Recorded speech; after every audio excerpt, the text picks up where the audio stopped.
안녕하세요. 김태훈의 현명한 투자자 방송 시작하겠습니다. 오늘은 삼성 SDI에 대해서 좀 말씀을 드리겠는데요. 예전부터 말씀드렸지만 삼성 SDI는 삼성전자의 2차 전지를 공급하기 위해서 만들어진, 또 전자 부품들을 공급하기 위해서 만들어진 자회사입니다.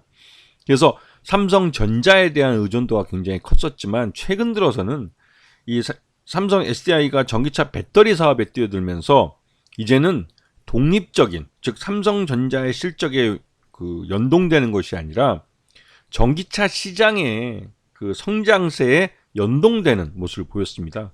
이게 전체 매출액 중에 에너지 솔루션 분야, 즉 전기차 배터리 분야가 매출액 90%를 차지하면서 이제는 삼성전자의 실적이 연동되지 않는 완전한 별개의 자회사가 된 거죠. 그러면서 꾸준히 제기되는 것이 에너지 솔루션 분야, 즉 전기차 배터리 분야를 삼성 SDI로부터 떨어뜨려서 하나의 별도의 법인으로 만들어서 독립법인으로 분리상장을 해야 된다는 말이 나오고 있는데요. 이 말은 삼성 SDI가 전기차 배터리 분야에서 다른 국내에서는 LG 엔솔과 또 SK온과 경쟁 관계에 놓이면서 꾸준히 이런 전기차 배터리 분야에 투자를 해야 되기 때문에 그 투자 재원을 마련하기 위해서 삼성 SDI의 전기차 배터리 분야를 떨어뜨려 독립법인으로 LG 엔솔이 LG 화학에서 떨어져 나와서 분리 상장하듯이 그렇게 해야 된다는 말이 나온 것이죠. 하지만 지난번에 이 LG 화학에서 LG 엔솔이 떨어져 나와서 분리 상장했을 때 일반 투자자들의 반발, 이 반발이 정치권의 문제까지로 비화되면서 이제는 그런 구조로 가긴 굉장히 어렵죠. SK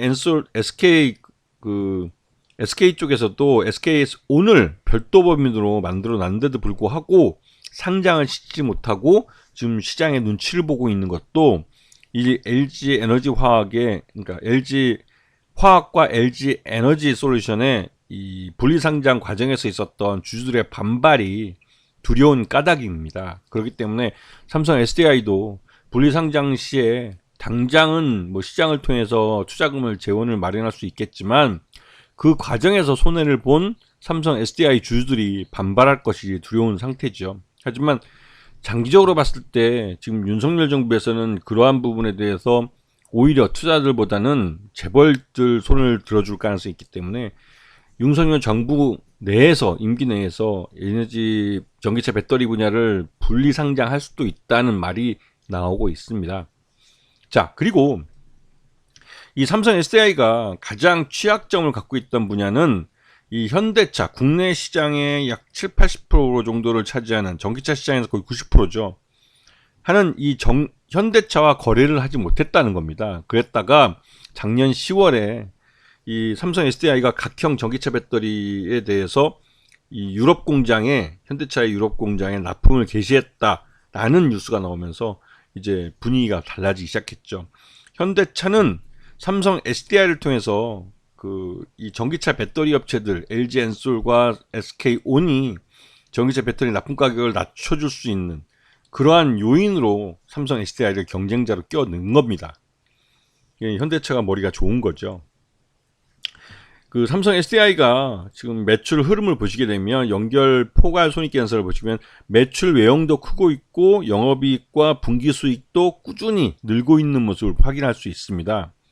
그리고 최대 주주는 삼성전자고, 삼성전자가 19.13%를 갖고 있고 그 외에 삼성 계열사들, 삼성생명이나 삼성문화재단, 삼성복지재단 등이 갖고 있는 지분 다 합쳐서 20.06%를 갖고 있죠.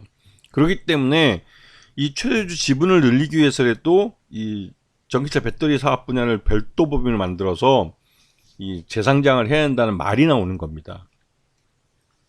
지금 현재 전기차 배터리 업체들은 합종 연행을 하고 있습니다. 기존에 이제 SK 이노베이션이나 SK 엔솔, 즉 SK온이죠. 이런 분야는 현대차와 기아 모두 거래를 하지만 삼성 SDI만 지금 국내 시장의 독과점 업체인 현대기아차와 거래를 하지 못해왔어요. 그리고 현대기아차가 이 글로벌 시장에서도 특히 전기차 분야에서 두각을 나타내면서 이 현대차와 기아를 잡는 전기차 배터리 업체는 성장을 할 수 있는 기반을 가집니다. 하지만 이 현대차와 기아차를 잡지 못하는 그런 업체들은 말 그대로 이제 시장을 국내에서 이제 삼성 SDI 같은 경우는 국내 시장이 없이, 내수가 없이 해외 시장에만 의존해야 되기 때문에 성장에 한계가 있는 그런 상황이었죠. 하지만 이게 작년 10월 달에 완전히 시장에서 바뀌었습니다. 삼성 SDI가 현대차 유럽 공장에 각형 배터리를 납품하기 시작하면서 이제 현대차와 기아의 전기차 배터리 협력업체로 삼성 SDI가 새롭게 등장을 하게 된 겁니다. 그런데 거기다가 이 삼성 SDI는 전고체 배터리의 양산에 있어서 가장 앞서 있는 회사로 평가되는데요. 이 전고체 배터리는 급속 충전하는 시간이 굉장히 짧고 또 일회 충전의 주행거리가 리튬이온 전지의 거의 2배 가까이 되기 때문에 이런 부분에서 굉장히 경쟁력이 있는 데다가 화재 위험마저도 없다는 부분이 굉장히 큰 그 메리트가 있는 그런 배터리죠. 그러니까 미래 차세대의 배터리고 또 이 전고체 배터리의 상용화를 위해서 전 세계 전기차 배터리 업체뿐만 아니라 전기차 업체들도 굉장히 많은 투자를 하고 있습니다. 그래서 이 지금 글로벌 회사들의 전고체 배터리 양산 시점을 보시게 되면 LG 에너지 솔루션은 2026년부터 고분자계를 시작을 하고 그다음에 그 다음 2030년부터 황화물계를 하고 삼성 SDI는 2027년부터 황화물계 이 전고체 배터리를 양산하겠다고 하고 있고 지금 현재 수원에 이 전고체 배터리를 위한 양산 파일럿 라인을 만들고 있습니다. 그래서 만들어서 일부 라인을 태우고 있는 걸로 알려져 있는데요. 그래서 삼성 SDI가 국내에서는 가장 먼저 전고체 배터리를 양산할 수 있는 능력을 가진 회사가 되지 않을까라는 기대감이 있는 상황입니다.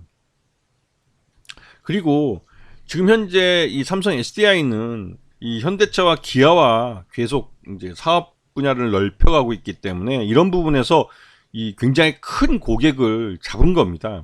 그래서 삼성 SDI가 현대차와 기아에 납품을 하기 시작하면서 해외 공장부터 시작해서 국내 공장까지 이제 넓혀갈 가능성이 큰데요. 이렇게 되면 SK 그 온과 LG 에너지 솔루션의 시장을 잠식해가는 그런 효과를 누릴 수 있습니다. 그리고 내수 시장을 갖게 된다는 의미를 갖게 됐죠. 그러면서 삼성 SDI는 이제 안정적으로 국내외 시장에서 이 덩치를 키우면서 수익성을 개선해 갈 수 있는 그런 그 교두보를 마련한 겁니다. 그런 의미에서 삼성 SDI가 올해 굉장히 큰 성장을 할 가능성이 크다는 기대감이 큰 상태죠. 그리고 최근 들어서 하이니켈계 NCA 양극 소재를 이 중장기로 계약을 맺으면서 삼성 SDI가 이 현대차와 기아에 대한 이 납품 수량을 늘려갈 거라는 의욕을 보여주고 있습니다. 이거는 실제 공시한 것에서 확인할 수 있기 때문에 실질적으로 삼성 SDI가 현대차와 기아와 전기차 배터리 사업을 함께 하면서 이에 대한 수혜를 보고 있다는 것을 숫자로 증명해 줄 수 있는 거죠.